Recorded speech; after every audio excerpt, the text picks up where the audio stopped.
अभी सब्सक्राइब करें हमारे चैनल माँ दुर्गा म्यूजिक को और साथ में बेल आइकन जरूर दबाएं ताकि ऑल नोटिफिकेशन आप तक जल्द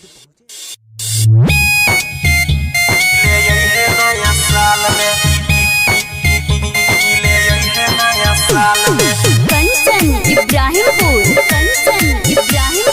म्यूजिक बाय रोशन कुमार। चुमा लेबो साइड के देवाल में,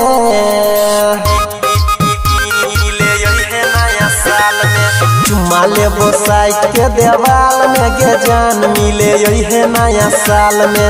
चुमा लेबो साइड के देवाल में गे जान मिले यही नया साल में। वही नया साल में गे यही नया साल में, वही नया साल में गे यही नया साल में।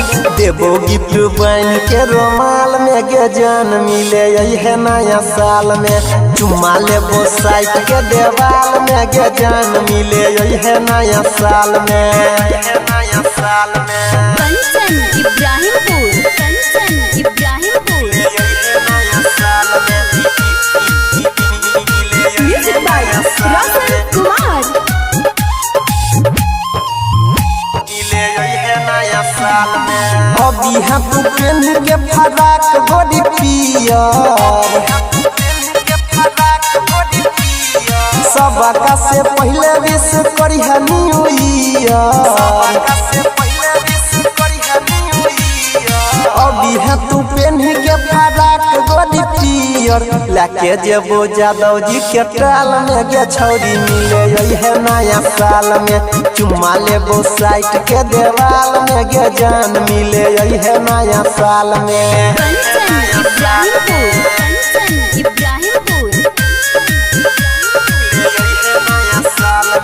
Music by Roshan Kumar.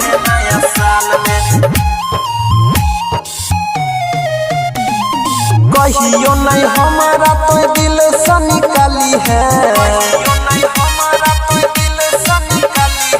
साल बदलत लेकिन कोई नहीं बदली है। कहियो नहीं हमारा तो दिल से निकाली है। अनिल सनी रहे छो बेहाल में गे छौरी मिले यही नया साल में। चुमा लेबो साइड के देवाल में गे छौरी मिले यही नया साल में। वही नया साल में गे यही नया साल में, वही नया साल में गे यही नया साल में।